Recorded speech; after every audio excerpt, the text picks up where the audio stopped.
ಒಂದು ಸಂತೋಷದ ಸಂಗತಿ ಏನಪ್ಪ ಅಂದರೆ AIDS ಅವ್ರಿಗೆ ಮೊದಲನೇದಾಗಿ ಒಂದು ಚಪ್ಪಾಳೆಯನ್ನು ಕೊಡಿ, ಒಂದು ಚಪ್ಪಾಳೆ ಕೊಡಿ ಅವರ ಒಂದು ಕೆಲಸಕ್ಕೆ. ಎರಡನೇದಾಗಿ ಇವತ್ತಿನ ಈ ಕಾರ್ಯಕ್ರಮಕ್ಕೆ ಸಾವಿರಾರು ಜನ ಸೇರ್ಬೇಕಾಯ್ತು. ಹೊರಡೋಗ್ಲಿ ಸಾವಿರಾರು ಜನ ಸೇರ್ಬೇಕಾಯ್ತು.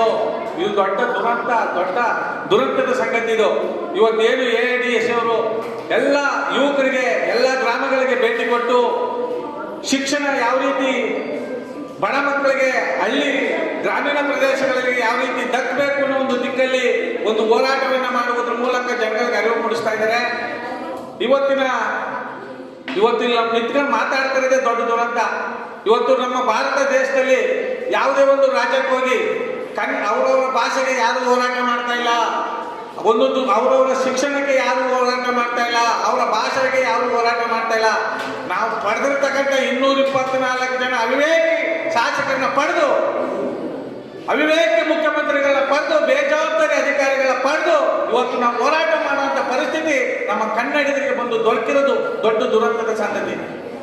ಇವತ್ತು ನೋಡಿ ವೇದಿಕೆ ಮೇಲೆ ಇವತ್ತಿನ ಮಕ್ಕಳು ಮುಂದಿನ ಪ್ರಜೆಗಳು ಅನ್ನೋರು ನಾಲ್ಗೆ ಬಿದ್ದೋಗೈತೆ, ಅವ್ರಿಗೆ ನರಗಳೇ ಇಲ್ಲ. ನಿರಾಮಾನಕ್ಕೆ ತಗೊಳ್ತಾರೆ ಆಗ್ಬಿಟ್ಟವ್ರೆ ರಾಜಕಾರಣಿಗಳು. ಅವಿವೇಕಿ ರಾಜಕಾರಣಿಗಳು, ಜಾತಿವಾದಿ ರಾಜಕಾರಣಿಗಳು, ದೇಶದ್ರೋಹಿ ರಾಜಕಾರಣಿಗಳು. ಹಣ, ಎಂಡ, ಬಾತು, ಪಲಾವು, ಬಿರಿಯಾನಿ, ಉಪ್ಪಿಟ್ಟು, ಚಿತ್ರಾನ್ನ, ಮೊಸರನ್ನ ಎಲ್ಲ ಕೊಟ್ಟು ನಮ್ಮನ್ನು ಯಾಮರ್ಸಿ ಕಾಲು ಗಡ್ಡ ಬಿದ್ದು ಇವತ್ತು ನಮ್ಮನ್ನು ಕಾಲು ಹಿಡಿದು ದಬಾಕವ್ರೆ. ಇದು ಇವತ್ತು ರಾಜಕಾರಣ. ಮೊದಲನೇದಾಗಿ ಮತದಾರ ಬಂಧುಗಳು ಎಚ್ಚೆತ್ತಬೇಕು. ಜಾತಿ ನೋಡಬೇಡಿ, ಪಕ್ಷ ನೋಡಬೇಡಿ, ಹುಚ್ಚು ಅಭಿಮಾನಕ್ಕೆ ಬಲಿಯಾಗಬೇಡಿ, ಅವರ ಆಸೆ ಆಕಾಂಕ್ಷೆಗಳಿಗೆ ಬಲಿಯಾಗಬೇಡಿ. ನಿಮ್ಮ ಕೆಲಸವನ್ನ ಎದಪಟ್ಟಿ ಇಟ್ಕೊಂಡು ಮಾಡಿಸ್ಕೋಬೇಕು. ಜನಸಾಮಾನ್ಯರನ್ನ ನೀವು ಆಯ್ಕೆ ಮಾಡ್ಕೋಬೇಕು. ಇವತ್ತು ಇಷ್ಟೊಂದು ದುಸ್ಥಿತಿ ನಮ್ಮ ನಾಡಿಗೆ ಬಂದಿದೆ ಅಂದ್ರೆ